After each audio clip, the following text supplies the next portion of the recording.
Assalamualaikum warahmatullahi wabarakatuh. Perkenalkan, nama saya Kinesa Kanti Sumarman dengan NIM G002164 dari kelompok B5. Nah, pada kesempatan kali ini saya akan menjelaskan mengenai kasus yang berhubungan dengan traktus digestivus superior. Jadi kita baca soalnya dulu. Seorang pasien datang ke dokter dengan keluhan nyeri perut yang berulang dan berpindah-pindah. Setelah dilakukan anamnesis dan pemeriksaan fisik, diketahui bahwa nyeri pertama kali dirasakan di daerah epigastrium, lalu menjalar ke daerah umbilikus dan terakhir terasa di daerah suprapubik.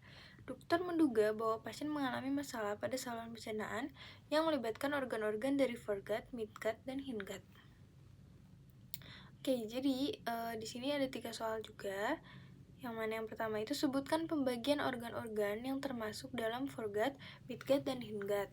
Kemudian yang kedua, jelaskan pembagian suplai vaskular utama dari masing-masing bagian tersebut. Dan yang ketiga, sebutkan persarapan utama dari foregut, midgut, hindgut, dan serta jelaskan bagaimana nyeri visceral dapat menjalar sesuai distribusi saraf ini. Jadi pertama kita jelaskan dulu mengenai pembagian organ-organ dari yang termasuk foregut, midgut, dan hindgut. Jadi foregut itu bagian atas, midgut tengah, dan hindgut itu bagian bawah. Jadi nih kalau pembagiannya begini. Ini dari sini ke sini itu foregut, terus ini midgut, dan ini hindgut. Jadi organ-organ foregut itu ada apa aja? Ada 7.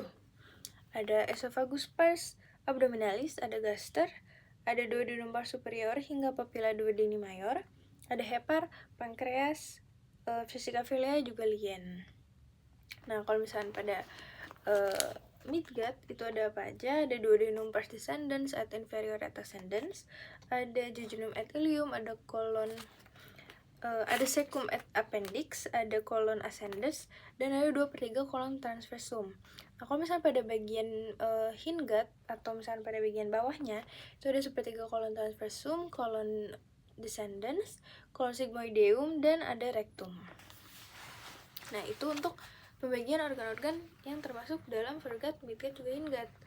Nah, selanjutnya kita akan jelaskan mengenai pembagian suplai vaskular utama dari masing-masing bagian tersebut. Nah, jadi tuh untuk vaskularisasi foregut, midgut, dan hindgut itu sistema arteriosanya itu beda-beda, sedangkan sistema venosanya itu sama. Nah, kalau misalnya venanya itu dari vena mesenterica superior itu dia akan jadi vena porta hepatis, sedangkan ada juga vena mesenterica inferior, dia akan melewati dulu vena lienalis baru ke vena porta hepatis. Ya.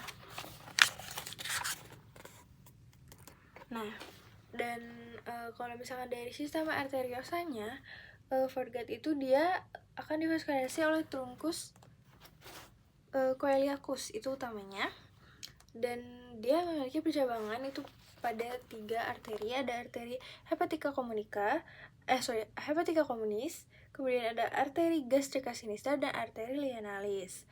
Nah, kalau misalnya pada bagian midgut itu dia akan divaskularisasi oleh arteri mesenterica superior. Nah, arteri mesenterica superior itu punya percabangannya, ada apa aja? Ada 5. Ada arteri colica media, arteri pancreatico duodenalis, ada arteri colica dextra, arteri ileocolica, dan ada arteri intestinalis yang merupakan arteri jejunales dan arteri ileales.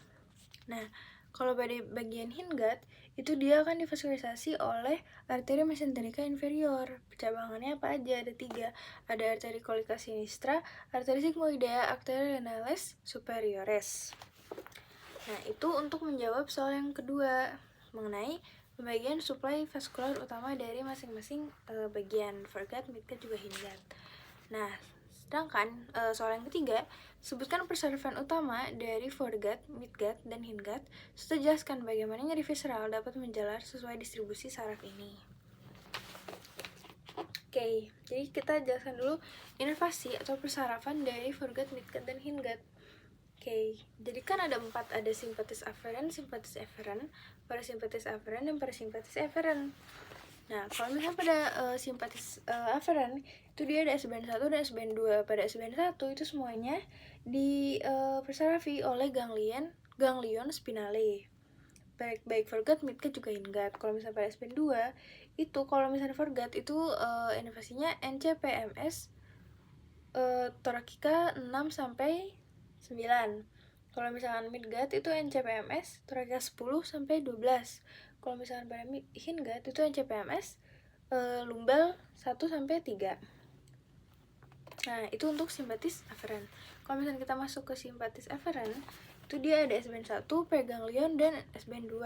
Kalau misalnya SBN1-nya itu NILC-LMS torakika 6 sampai 9, itu untuk bagian foregut. Kalau midgut, NILC-LMS torakika 10 sampai 12. Kalau misalkan pada hindgut itu ada NILC-LMS lumbal 1 sampai 3. Nah, kalau misalkan preganglionnya itu kalau misalkan foregut itu dari nervus planicus mayor. Kalau misalkan pada midgut itu nervus planicus minor, dan kalau misalkan pada bagian hindgut itu nervus plancolumbalis. Nah, kemudian kalau misalkan SBN 2 itu kalau misalkan foregut itu ganglion coeliacum. Kalau misalkan midgut itu ganglion mesenterica superior, dan kalau misalkan yang hindgut itu ganglion mesenterica inferior. Itu untuk bagian simpatis aferen. Nah, kita masuk ke parasimpatis aferen. Nah, parasimpatis aferen dan parasimpatis aferen itu sama. Kalau misalkan itu sama, dia akan diinervasi untuk parasimpatis itu oleh nervus vagus pada foregut juga midgut. Nah, kalau misalkan pada bagian hindgut itu dia akan dipersarafi oleh nervus splanchnici pelvici. Tuh. Nah, terus bagaimana nyeri visceral dapat menjalar sesuai distribusi saraf ini? Jadi penjalaran nyeri sendiri itu dia bisa terjadi karena kan nyeri itu ditransmisi ke medula spinalis kan. Nah, itu tuh saraf-sarafnya kan berasal dari berbagai organ gitu, dari berbagai bagian tubuh kita, termasuk organ-organ visceral. Nah, jadi saraf-saraf ini tuh akan masuk ke medula spinalis. Nah, masuk ke medula spinalisnya itu bisa dari satu pintu masuk yang sama atau disebut dengan dermatom. Nah, kalau misalkan saraf-saraf cabang-cabang saraf tersebut masuk lewat pintu yang sama, itulah yang dapat menyebabkan terjadinya penjalaran nyeri. Misalkan kalau misalkan dari organ 1 dan organ 2 itu sistem sarafnya itu masuk ke medula spinalis melalui pintu masuk yang sama, itu yang menyebabkan terjadinya penjalaran nyeri. Oke, mungkin cukup sekian dari pemaparan materi mengenai tractus digestivus yang superior. Mohon maaf bila ada kesalahan. Assalamualaikum warahmatullahi wabarakatuh.